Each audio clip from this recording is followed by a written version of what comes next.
வணக்கம். டிடிடிவியின் பிரதான செய்திகளுடன் வாசிக்கும் நான் ஜேரட்னம் நிக்சன். செய்தி ஆசிரியர் ஜோகலிங்கம் ஜெயகாந்த். முதலில் இன்றைய முக்கிய செய்திகள். மக்களின் தேவைகளை நிறைவேற்றும் போது அரசாங்கத்தின் கொள்கையின் பிரகாரமும் செயற்பட வேண்டியது அவசியம். துறைசார் அதிகாரிகளிடம் ஜனாதிபதி வலியுறுத்து. எத்தகைய தடைகள் வந்தாலும் தயங்க மாட்டேன். மக்களுக்கான அபிவிருத்தியை தொடர்ந்து முன்னெடுப்பேன். ஜனாதிபதி கோட்டபாய ராஜபக்ச உறுதி. காணாமல் போனோர் விவகாரம் 3 பரிகாரங்களை ஜனாதிபதிக்கு எழுத்து ஊடாக தெரியப்படுத்தியிருக்கிறேன். அமைச்சர் டக்ளஸ் தேவானந்தா தெரிவிப்பு. மாகாண சபை தேர்தல் நடத்துவதில் காலம் தாழ்த்த வேண்டிய தேவை அரசாங்கத்துக்கு கிடையாது. அமைச்சர் கெகலிய ரம்புக்வேல தெரிவிப்பு.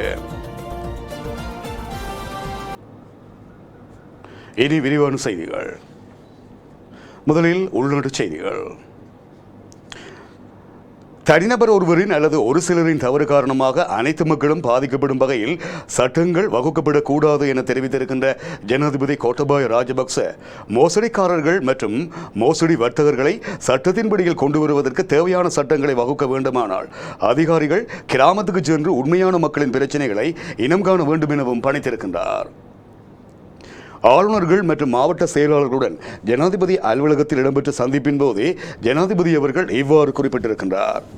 மேலும் எளிமையாக வாழ்ந்து வரும் அப்பாவி மக்களையும் திருடர்களாக பார்ப்பது கிராமத்துக்கு செல்லாத அதிகாரிகளை என குறிப்பிட்ட ஜனாதிபதி மக்களின் தேவைகளை நிறைவேற்றும் போது சுற்று நிருபங்களுக்குள் மட்டுப்படுத்தப்பட்டு இருக்காது. அரச கொள்கையின் பிரகாரம் செயற்பட வேண்டியதன் அவசியத்தையும் அவர் வலியுறுத்தியிருக்கின்றார்.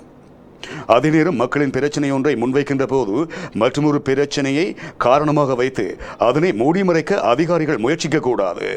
மக்களின் பிரச்சனைகள் முன்வைக்கப்படும் போது கோட்பாடுகளின் அடிப்படையில் மட்டும் பார்த்து அவற்றை கைவிடக்கூடாது என்றும் ஜனாதிபதி அவர்கள் வலியுறுத்தியிருக்கின்றார். அதே நேரம் மக்களின் பிரச்சனைகள் பரம்பரையாக செல்வதற்கு இடமளிக்க கூடாது என்று சுட்டிக்காட்டிய ஜனாதிபதி அரசாங்கம் அனைத்து அபிவிருத்தி நிகழ்ச்சி திட்டங்களையும் பொதுமக்களுக்காகவே திட்டமிட்டு இருப்பதாகவும் சுற்றாடல் அபிவிருத்தி உட்பட அனைத்து துறைகளிலும் மக்களை வாழ வைக்கும் பொறுப்பு அதற்கு முன்னுரிமை அளித்திருப்பதாகவும் தெரிவித்தார். இதனிடையே பிரதேச அபிவிருத்தி நிகழ்ச்சி திட்டத்தில் ஆளுநர்களும் மாவட்ட செயலாளர்களும் முன்னணியில் இருந்து செயற்பட வேண்டும் எனவும் ஜனாதிபதி தெரிவித்தார். அத்துடன் கிராம மக்களுக்கு அபிவிருத்தியின் நன்மைகளை விரைவாக பெற்றுக் கொடுப்பது அரசாங்கத்தின் எதிர்பார்ப்பாகும். இந்த நிகழ்ச்சி திட்டங்களை ஒருபோதும் தாமதப்படுத்த முடியாது என்பதுடன் அனைத்து அபிவிருத்தி திட்டங்களையும் கண்காணிக்கும் பொறுப்பு ஆளுநர்களுக்கும் மாவட்ட செயலாளர்களுக்கும் ஒப்படைக்கப்படுவதாகவும் ஜனாதிபதி தெரிவித்தார்.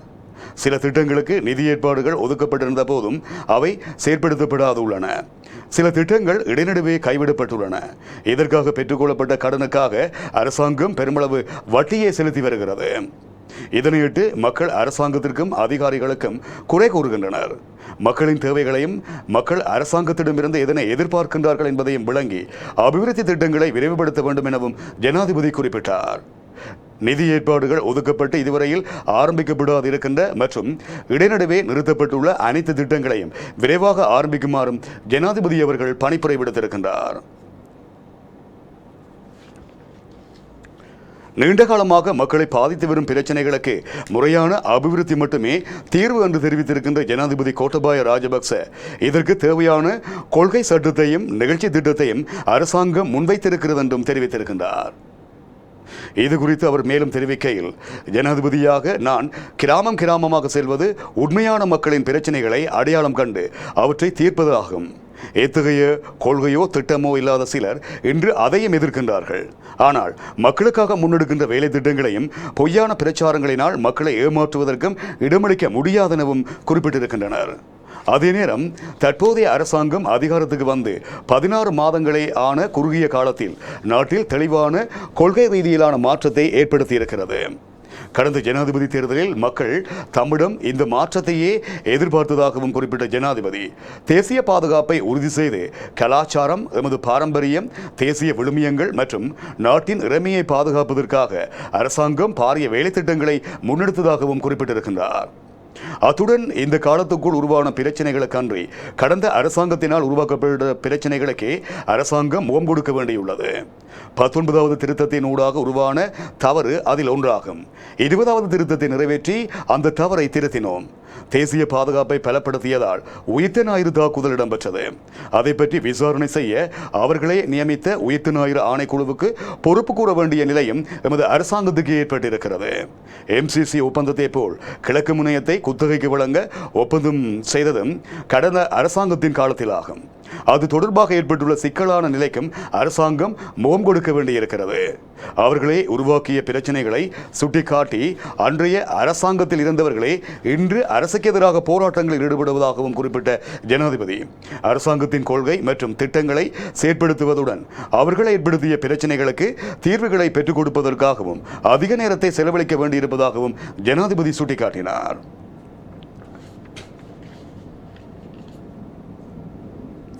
வடக்கு மாகாணத்தில் காணாமல் போனோர் தொடர்பில் கலந்துரையாடியதற்கிணங்க 3 கோரிக்கைகள் மற்றும் பரிகாரங்கள் தொடர்பில் ஜனாதிபதிக்கு எழுத்தூடாக தெரியப்படுத்தியிருக்கின்றேன் என கடற்றொழில் அமைச்சர் டக்ளஸ் தேவானந்த் அவர்கள் குறிப்பிட்டிருக்கின்றார். கடந்த வாரம் யாழ் மாவட்ட செயலகத்தில் காணாமல் போன உறவுகளை சந்தித்துள்ள நிலையில் எவ்வகையான முன்னெடுப்புகள் தொடர்பில் கருத்து கூறுகையிலேயே அவர் இவ்வாறு குறிப்பிட்டிருக்கின்றார். இது தொடர்பில் அமைச்சர் அவர்கள் மேலும் தெரிவிக்கையில், யாழ் மாவட்ட செயலகத்தில் காணாமல் போன உறவுகளை சந்தித்த அவர்களுக்கு இவ்வகையான பரிகாரங்களை முன்னெடுக்கலாம் என குழு ஒன்றின் ஊடாக தீர்மானங்களை எடுத்திருந்தோம். இராணுவத்தினரால் காணாமலாக்கப்பட்டோர், விடுதலை புலிகளால் காணாமலாக்கப்பட்டோர் மற்றும் தெரியாதவர்களால் காணாமலாக்கப்பட்டோர் என 3 பிரிவுகள் உள்ளடக்கப்பட்டிருக்கிறது. காணாமலாக்கப்பட்ட குடும்பங்களின் உறவினர்களுக்கு என்ன நடந்தது என்ற விடயத்தை தெளிவுபடுத்தல், அவர்களின் வாழ்வாதாரத்தை மேம்படுத்துவதற்காக பொறுப்பில்லாத கடன்களை ஏற்படுத்துதல், வீட்டுத் திட்டம் மற்றும் அரச வேலைவாய்ப்புகளை பெற்றுக் கொடுத்தல் ஆகிய சிபார்சுகளை உள்ளடக்கிய எழுத்து மூல ஆவணம் ஜனாதிபதிக்கு அனுப்பப்பட்டிருக்கிறது. ஆகவே குறித்த விடயங்கள் தொடர்பில் ஜனாதிபதியை விரைவில் சந்தித்து தீர்வொன்றை காண்பதற்கு எண்ணி இருக்கின்றேன் எனவும் அமைச்சர் டக்ளஸ் தேவானந்த் அவர்கள் இதன்போது மேலும் தெரிவித்தார்.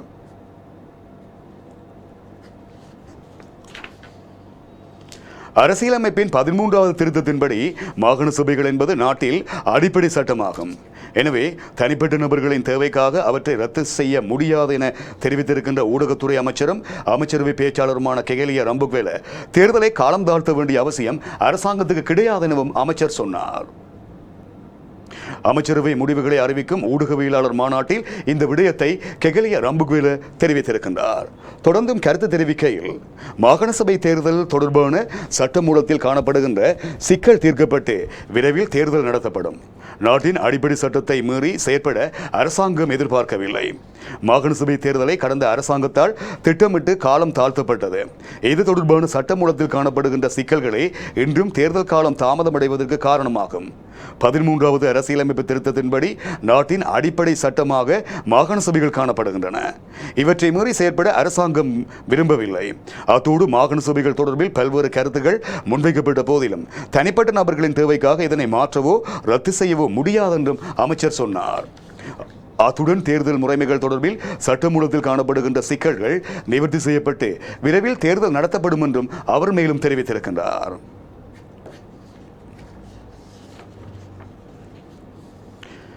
மனித உரிமைகள் பேரவையில் இலங்கைக்கு எதிராக பிரேரணை நிறைவேற்றப்பட்ட போதிலும் ஐக்கிய நாடுகள் அமைப்பின் சகல நிறுவனங்களுடன் தொடர்ச்சியாக இணைந்து செயற்படுவதாக அரசாங்கம் நாடாளுமன்றத்தில் தெரியப்படுத்தியிருக்கிறது. இலங்கை இறைமை கொண்ட நாடாகும்.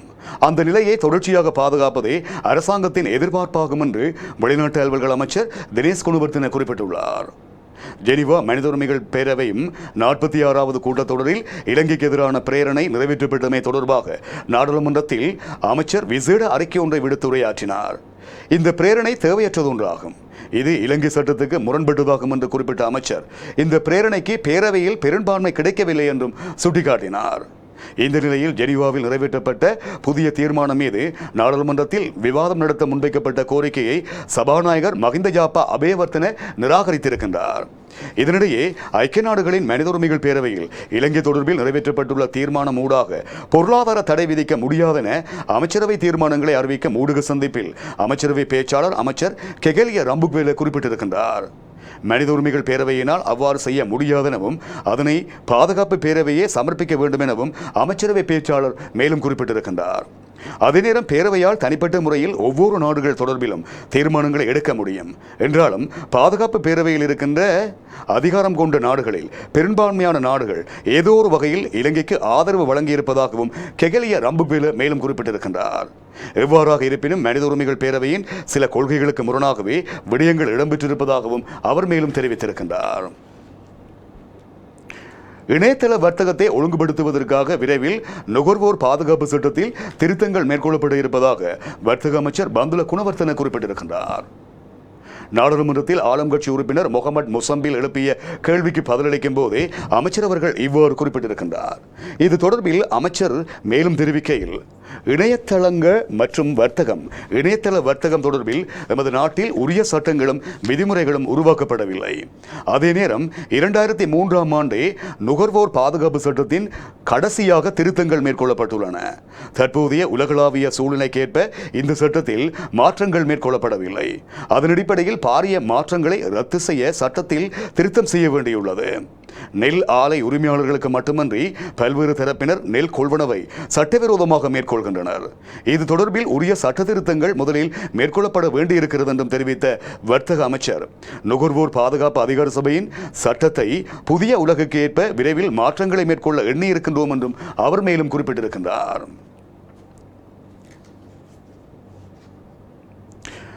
நெடுந்தீவு மக்களின் பொது வைத்தியசாலை தொடர்பிலான பிரச்சினைகளை தீர்ப்பதற்கு அரசாங்கம் நடவடிக்கை மேற்கொள்ளும் என்று சுகாதார அமைச்சர் பவித்ரா வன்னியாராட்சி குறிப்பிட்டிருக்கின்றார். அதுடன் குறித்த வைத்தியசாலை தொடர்பில் உள்ள பிரச்சினைகளை நாம் ஏற்றுக்கொள்வதுடன் அதற்கான தீர்வை வழங்குவதற்கு நடவடிக்கை மேற்கொள்வோம் எனவும் அமைச்சர் குறிப்பிட்டிருக்கின்றார். முன்பதாக நெடுந்தீவு நிலப்பரப்புடன் தொடர்பை அற்றதும் 13 மைல் அப்பால் உள்ள கடல் பிரதேசத்தில் உள்ள ஒரு தீவாகவும் காணப்படுவதுடன் இங்கு 6000 மக்கள் வாழ்ந்து வருகின்றனர். இந்த நிலையில் இந்த பகுதியில் நோய்வாய்ப்படும் மக்களை சிகிச்சைக்காக எடுத்து செல்வதற்கு ஆம்புலன்ஸ் படகு சேவைகள் கூட இல்லை. இங்கிருந்த நிரந்தர வைத்தியர் ஓய்வு பெற்று சென்றிருக்கின்றார். 2 வைத்தியர்கள் தற்காலிக அடிப்படையில் குறித்த வைத்தியசாலைக்கு வந்து செல்கின்ற நிலைமையே காணப்படுகிறது என்றும் இதனால் நோயாளிகள் பல அசௌகரியங்களை நாளாந்தம் எதிர்கொண்டு வருவதாகவும் சுகாதார அமைச்சுக்கு பல தரப்பினராலும் சுட்டிக்காட்டப்பட்டிருக்கிறது. இந்த நிலையில் நெடுந்தீவு பொது வைத்தியசாலை தொடர்பான பிரச்சனைகளை தீர்ப்பதற்கு அரசாங்கம் நடவடிக்கையை மேற்கொள்ளும் என்றும் சுகாதார அமைச்சர் பவித்ரா வன்னியாராட்சி மேலும் இதன்போது சொன்னார்.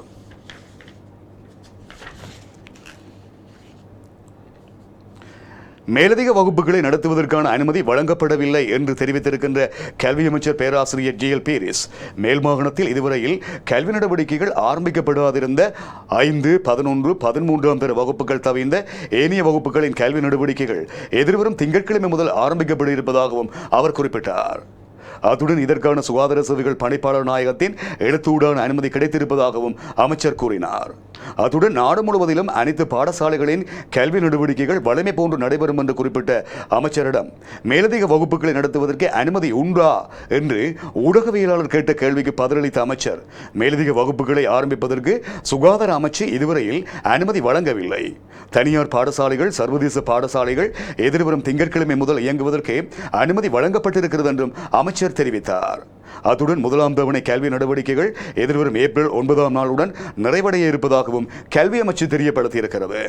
இதற்கமைய 9ஆம் நாள் முதல் அனைத்து பாடசாலைகளுக்கும் விடுமுறை வழங்கப்பட இருக்கிறது. இந்த நிலையில் எதிர்வரும் ஏப்ரல் 19ஆம் நாள் 2ஆம் தவணை கல்வி நடவடிக்கைகளுக்காக பாடசாலைகள் மீண்டும் திறக்கப்படும் எனவும் கல்வி அமைச்சு மேலும் தெரிவித்திருக்கிறது. இதனிடையே தனியார் மற்றும் சர்வதேச கத்தோலிக்க பாடசாலைகள் எதிர்வரும் ஏப்ரல் மாதம் 5ஆம் நாள் மீள் திறக்கப்பட இருப்பதாக கத்தோலிக்க தனியார் பாடசாலைகள் பொது முகாமையாளர் அருட்தந்தை கெமனு டயஸ் குறிப்பிட்டிருக்கின்றார். எதிர்வரும் 29ஆம் நாள் குறித்த பாடசாலைகளை மீள திறப்பதற்கு ஏற்கனவே தீர்மானிக்கப்பட்டிருக்கிறது. இந்த நிலையில் 5ஆம், 11ஆம் மற்றும் 13ஆம் தரங்கள் தவிர்ந்த ஏனைய அனைத்து தரங்களுக்கும் ஏப்ரல் மாதம் 5ஆம் நாள் பாடசாலைகள் மீள ஆரம்பிக்கப்பட இருப்பதாகவும் அவர் மேலும் தெரிவித்திருக்கின்றார்.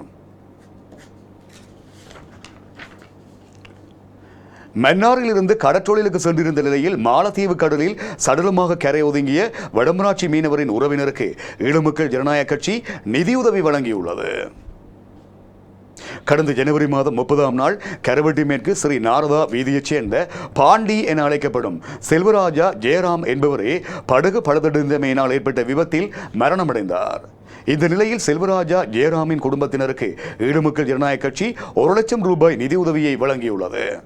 குறித்த நிதியை ஈழமக்கள் ஜனநாயக கட்சியின் பிரான்ஸ் கிளையின் முக்கியஸ்தர் நரேஸ் மகான் விஜயபாலன் விஜயன் அவர்களின் பங்களிப்பில் கட்சியின் கரவட்டி பிரதேச சபையின் 15ஆம் வட்டார செயலாளர் திருமதி லங்கேஸ்வரன் மங்கேற்கரசி தலைமையில் வழங்கி வைக்கப்பட்டமை இங்கு குறிப்பிடத்தக்கது.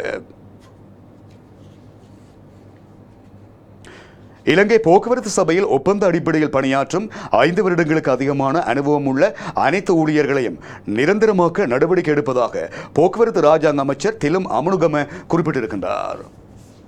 நாடாளுமன்றத்தில் இடம்பெற்ற போக்குவரத்து அமைச்சர் சார் ஆலோசனை குழு கூட்டத்தில் அவர் இதனை குறிப்பிட்டிருக்கின்றார்.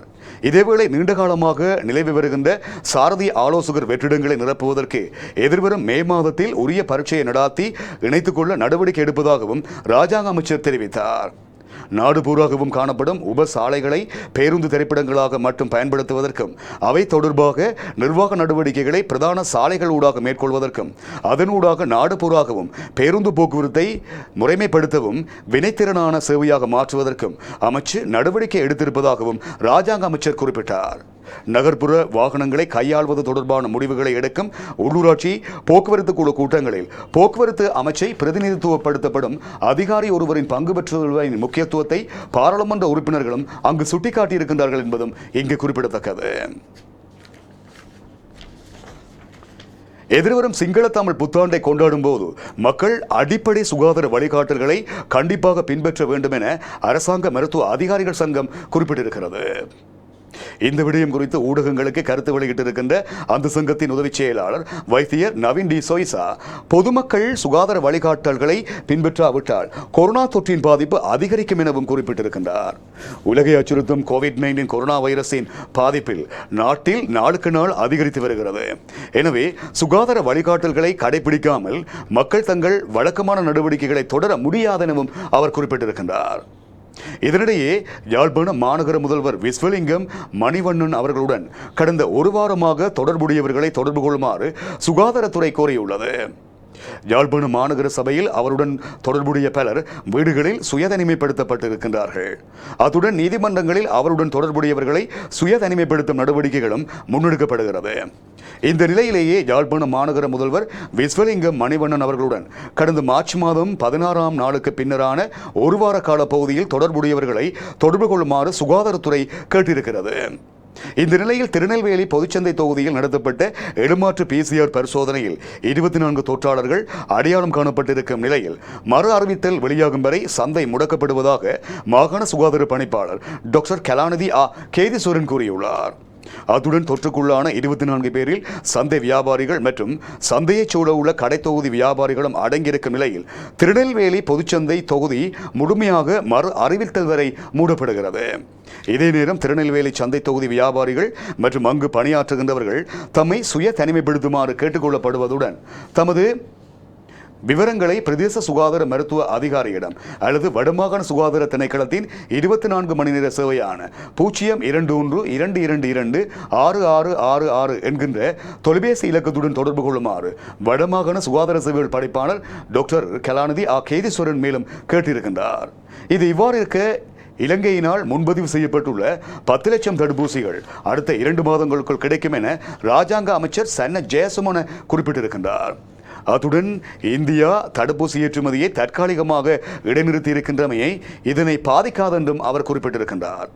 ஆக்ஸ்போர்ட் ஆஸ்ட்ராசெனேகா கோவிட்-19 தடுப்பூசிகளின் அனைத்து ஏற்றுமதிகளையும் இந்தியா தற்காலிகமாக இடைநிறுத்தி இருப்பதாக இந்திய வெளிவிவகார அமைச்சை மேற்கோள் காட்டி வெளிநாட்டு ஊடகங்கள் செய்தியை வெளியிட்டிருக்கின்றன.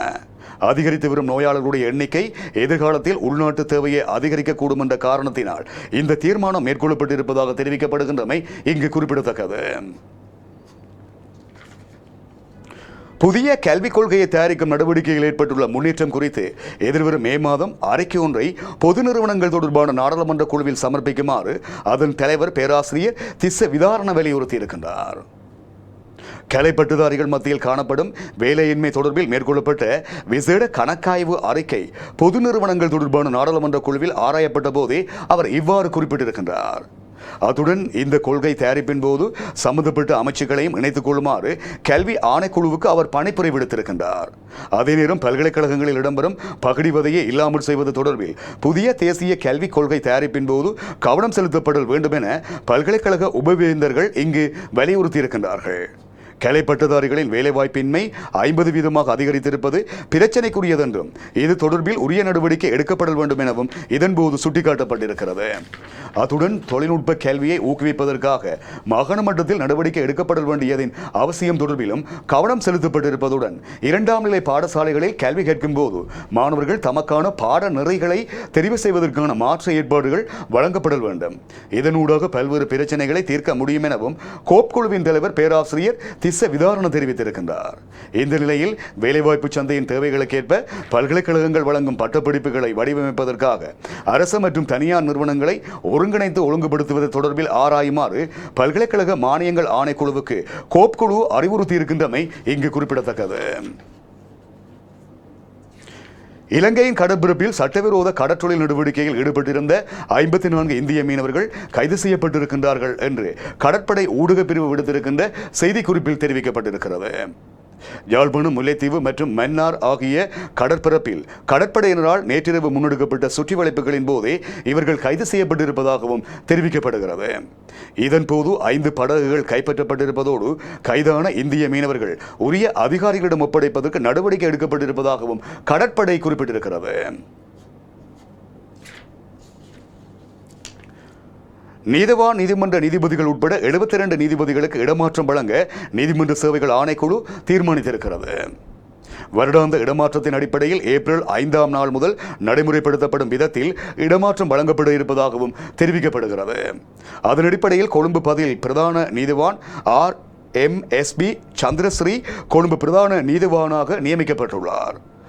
வருடாந்த இடமாற்றம் தொடர்பில் இன்று வரையில் மேன்முறையீடுகளை முன்வைக்க முடியும் என்று நீதிமன்ற சேவைகள் ஆணைக்குழு குறிப்பிட்டிருக்கிறது. அந்த செய்தியின் பார்வையோடு உள்ளூர் செய்திகள் நிறைவுக்கு வருகின்றன. விளம்பர இடைவெளியை தொடர்ந்து ஏனைய செய்திகளுக்கு நாம் செல்லலாம்.